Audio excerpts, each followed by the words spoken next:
Hello everybody, it's Mike Williams and I'm back with another guitar video.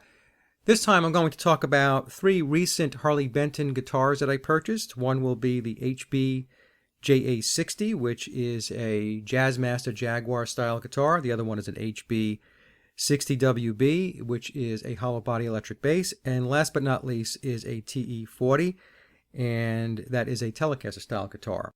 To remind everybody, Harley Benton is the house brand of a very large musical retailer out of Germany by the name of Tele. Now, the next slide shows the 8 Harley Benton guitars that I've purchased over time.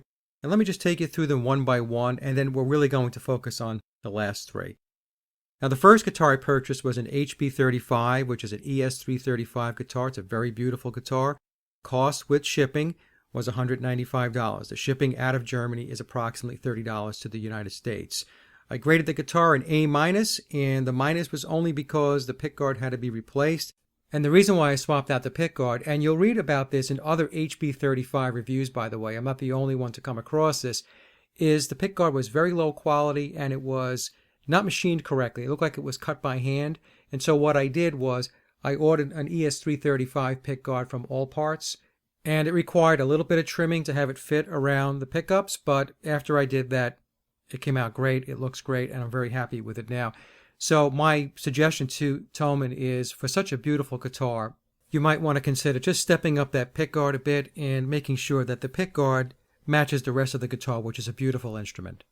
The second guitar that I purchased was a Harley Benton RB612CS. It is a Rickenbacker style 12-string electric, $240 with shipping. I graded it an A, and there was just a minor ding to the headstock, but other than that, a beautiful guitar. The third guitar that I bought was actually a mandolin. It's a Harley Benton HBMA50E, $105 with shipping. I graded it a B-, and the reason why it was a B- for 2 reasons. The finish was good but not great. If you take a look at the F-holes, it's a little rough around the edges, if you will. And the pickup that comes with the mandolin, in my opinion, is very average at best. And the reason why I say that is because in order to get any kind of sound out of your amplifier with that pickup, you're going to need to really turn the amp up. Now, the fourth guitar that I purchased was a Harley Benton TE40. It is the standard series, $105 with shipping, and I graded this guitar at A+. I already did a video on this one, along with the TE90, which will be the next guitar that I'll talk about. The TE40 is an incredible buy for the money. There is not 1 ounce of work I had to do to that guitar. In fact, the frets were level all across the fretboard, something that is really unheard of, especially at that price point. So if you're looking for an inexpensive Telecaster style guitar that is really an amazing guitar for the money, I highly recommend the Harley Benton TE40. Now, the next guitar is the TE90, and again, I did a video on this along with the TE40, as I mentioned before. I will have the link down in the show notes. The TE90, from an aesthetics perspective, is a beautiful guitar. I bought the Trans Blue. It's really spectacular to look at. The guitar cost $195, and that's with shipping. The only issue I had with the guitar was I had to reposition the slot for the high E string to fix the string roll-off when playing open chords like open D or open G. The next guitar is a Harley Benton JA60. It is a Jazzmaster Jaguar style guitar. Total cost with shipping, $150, and I graded this guitar a C+. And the reason for that is because the guitar required extensive fret leveling all across the fretboard. In fact, it was the type of fret leveling that I came to expect when I was doing work on Gibsons. Also, the guitar was a bit noisy, so I had to go in and copper foil the cavities for the pickups and the electronics. After I did that, the noise level went down considerably, and today the guitar is a very enjoyable guitar to play. Now, the one other issue that I did have with the JA60 was some fretting out above the 12th fret, and this was due to the radius. And I was able to fix that by raising the action on the guitar. Now, this issue happens even after you level all the frets beyond the 12th fret. It has to do with the radius itself, and it's something that happens to guitars, even very expensive guitars. So the way to solution this is to ensure that the frets above the 12th fret are very level, and then raise the action, and that should solve the problem. The next guitar is a Harley Benton 60 WB. It is a hollow body bass. It's a beautiful guitar, $260 with shipping, and I graded it B+. And the reason why it's B+ is because the bridge volume knob cuts out, so I have to take that out, take a look at it, and see what's going on there. The next guitar is a TE40, which I received in yesterday. It's another Telecaster style guitar. Total cost with shipping is $150, and I graded the guitar an A+. It is an absolutely stunning guitar. It's beautiful, a superb finish, and like the TE20, not one bit of work had to get done to the guitar other than to change out the strings. So if you're looking for a Telecaster style guitar that looks great, plays great, right out of the box, then I highly recommend the TE40, along with, by the way, the TE20 and the TE90. So for the rest of the video, I'm going to focus on the JA60B, which is the Jazzmaster Jaguar style guitar. I'll talk a little bit about the HB60, which is the hollow body bass, and we'll finish up with the TE40, which is the Telecaster that I just spoke about. And so here's the JA60, and this is the stock picture from the Thomann site. And here's a quick video clip I did to get a close-up view of what the guitar looks like, and we can see it has the Wilkinson P90s, which are great pickups, as are all of the pickups on the Harley Bentons. I've not had to swap any out like I had to with the Chipsons, and you can see it has the tortoise pickguard, which some people don't like because they say it doesn't look authentic enough, but for the price of the guitar, you're going to have to live with it. Fretboard, quick clip here showing all of the frets I had to level. It was quite a number, just like you would have to do if you had a Chipson. Here's the fretboard with all of the frets leveled, and it looks great. The guitar today is a great guitar to play. Next up is some work I had to do on the nut. The nut was not slotted deep enough, so what that meant was the strings were sitting too high above the first fret, and when you have that situation, when you have too large a gap over the first fret, your notes will play sharp in the first and second fret area, and that's exactly what was happening with this guitar. So I had to go in with my files and reslot and get the gap above the first fret where it was supposed to be, and today no dissonance and it plays perfectly.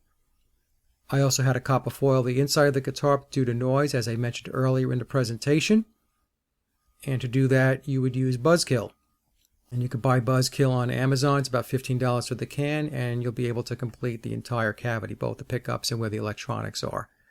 And there's a quick overview of the JA60, and we do have to keep in mind that even with the problems that I encountered, that the guitar is $150. The noise issue, some folks may have been able to live with it. I was just trying to quiet it down a little bit, so the copper foiling is not necessary, but the fretwork on the guitar was necessary, along with having to reslot the nut, because there was a lot of dissonance when open chords were played in the first and second fret area. Okay, so with that, let's move to the HB60, which is the hollow body bass. Now, the first thing I noticed when I unboxed my HB60 is how beautiful the guitar is, and you can see it there. The pickguard is shaped perfectly, unlike the HB35. There are the pickups. Pickups sound great. As we make our way down the fretboard and take a look at the fret markers, and then to the headstock. And the tuners are nice and tight, so there's no problem there. Now, the only issue with this guitar is the volume knob for the bridge pickup cuts in and out. And so I'm going to have to take a look at that and see if I can fix it. Hopefully it's just a loose wire. Otherwise, it could become a little more problematic, because the only way you can access the pots and the wiring on a hollow body guitar is through the F-holes or through the pickup cavities, if the pickup cavities allow you to have that type of access. So, but hopefully it's a quick fix, and I'll take a look at that. So that's the HB60. This is a quick segment, and we'll make our way now into the TE40. Okay, so last but certainly not least is the TE40. It is a Telecaster style guitar like the TE20 and the TE90, and it is striking. It has a translucent black finish, gold bridge, knobs, tuning pegs. Take a look at the wood finish there. It's like I said, translucent, and it's like that throughout the guitar. It really makes for a spectacular appearance. The guitar is very light also. It's not very heavy, and unlike the TE20, which is rather weighty. And you can see the fretboard there. I had to do no work on the frets. Just like the TE20, all of the frets came in level. There's the headstock, a very glossy black lacquer with the gold tuning pegs and the Harley Benton logo. Really a very, very nice guitar. If you're looking for a Telecaster, which is inexpensive, this TE40 is $150 with shipping from Germany to the US. The TE20, again, was $105. That includes shipping.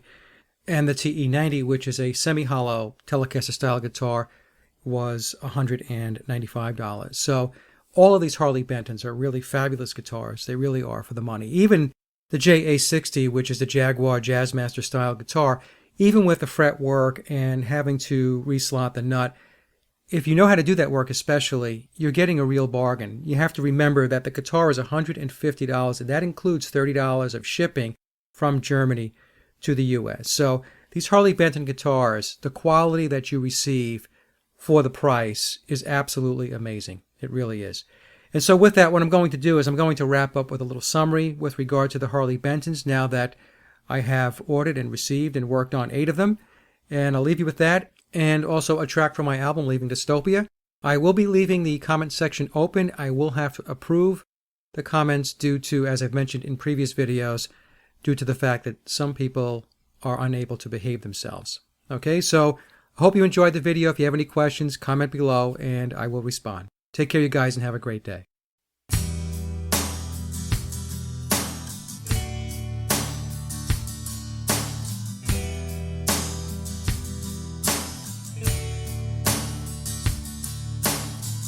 I'm packing my bags, and I'm out of here.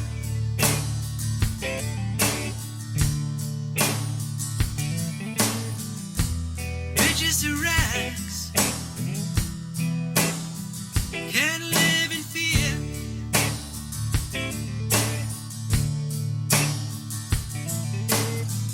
This place is surreal. Nobody cares.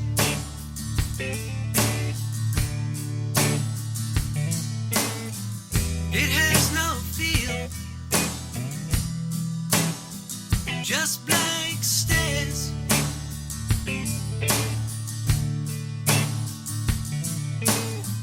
I'm tired of all the hate. I'm tired of all the dysfunction. I'm tired of being tired. I'm leaving dystopia.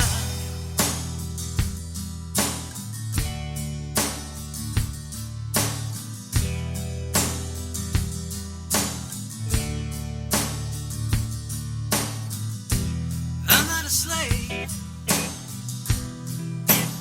so please go away.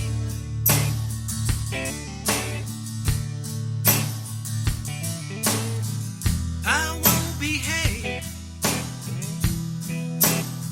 I don't care what you say.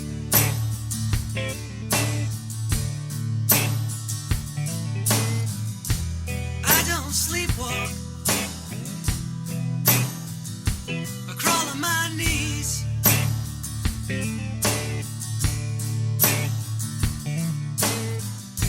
And I don't sheep talk.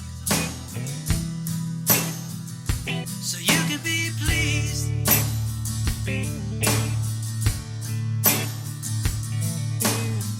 I'm tired of all the hate. I'm tired of all the dysfunction. I'm tired of being tired. I'm leaving dystopia.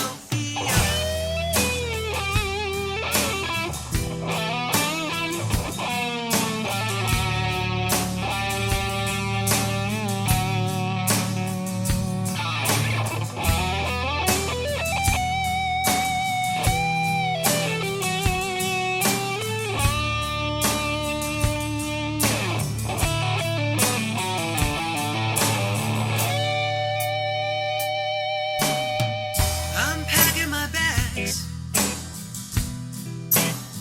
and I'm out of here.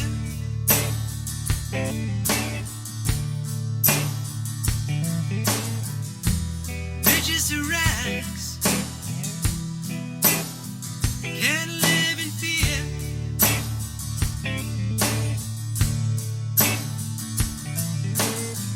This place is surreal. Nobody